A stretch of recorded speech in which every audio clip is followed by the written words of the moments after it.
students, today we are going to discuss about the application layer protocol. Okay, in application layer protocol we are going to discuss the 4 to 5 important protocols like DNS protocol is there, HTTP protocol is there. Okay, we are having FTP protocol and we are having the SMTP protocol, that is simple mail transfer protocol. Okay, in today's session we are going to discuss about the domain name system here, right? First we are going to think that why we require the domain name system here. Okay, just I will give one example here. We're having one server here. Okay, for that server the more than 1,000 computers have been connected there. Okay, if all the 1,000 PCs or the computers or the clients are connected to the particular server here, it is very difficult to monitor and manage that system here. Okay, first thing is very difficult to remember the names here. Okay, if you are having the 1,000 PCs or the computers, it's very difficult to give the domain names also. Okay, if you given the same names to the two systems here, there will be the name conflicts will be occurred. Second one thing, the system or the network will become the very large here. Okay, we have to reduce that one. Okay, if all these names were centrally managed, okay, something unthinkable in a huge international network due to the load and the latency here. Okay, to overcome this one, we are going to use the domain name system. Okay, domain, it is going to be a domain name system is invented there. Okay, now why we require the domain name space here, right?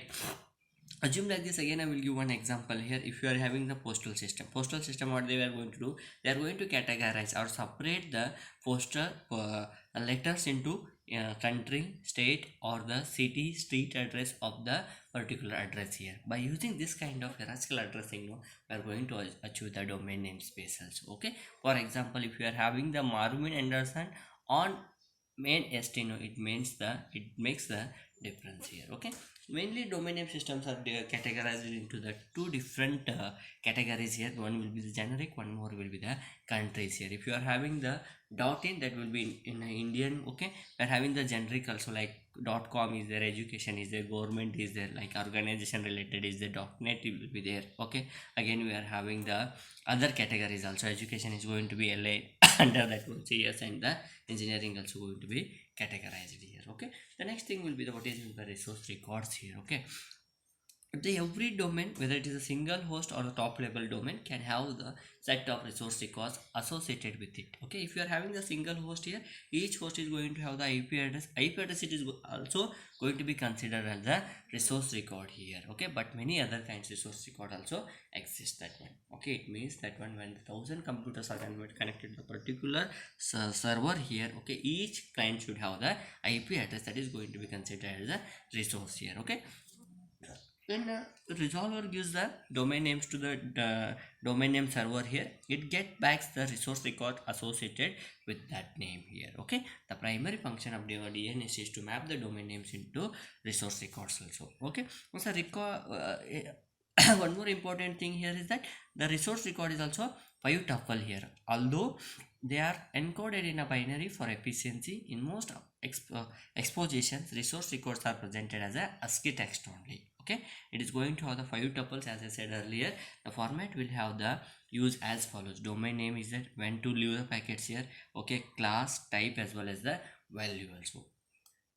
Now it is all about the DNS protocol. The next very important protocol, that is the SMTP protocol here. Okay, it stands for the simple mail transfer protocol. Okay, how that SMTP, why we require the SMTP protocol here? First thing is that SMTP protocol is mainly used to send the message, okay, or the email, electronic mail, to one person to the another person here. Okay, second thing is that it is a program used for sending the messages to the other users based on the email addresses also. Okay, here the source is also going to have the address here, server is also going to have the addresses. Okay, it can send one more important, one sender can send the multiple receivers also, right?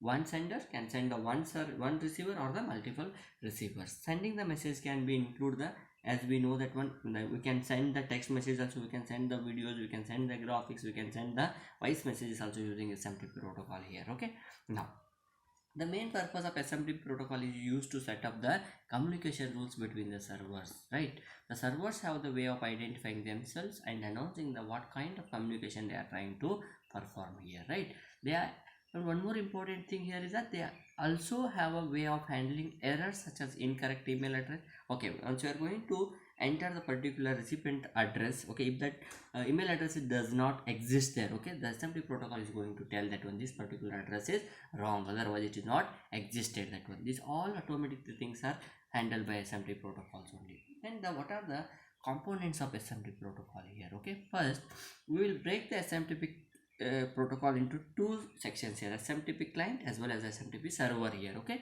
into two components such as user agent we are having, and we are having the mail transfer agent also. It means that user agent and the mail transfer agent at the SMTP client side also and SMTP server side also. Okay, the user agent work is to prepare the messages, create the envelope and put that message into the envelope here. Then the MTA, it means that mail transfer agent transfer that email across the internet here.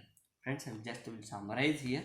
Okay, we are having the two sections here. One will be the SMTP client, one more will be the SMTP server here. SMTP client as well as server side, we are having the user agent as well as the mail transfer agent also. Okay, user agent work is to prepare or create the message here, create one envelope, put that prepared message into the envelope and give to the MTA.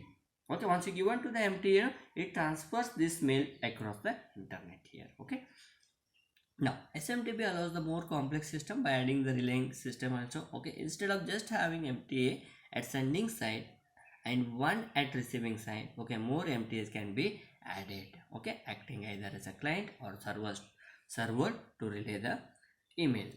Now this will be the structure. Okay, we are having the SMTP client here, we are having the SMTP server also. Okay, user agent at the SMTP client, it is going to prepare the message here.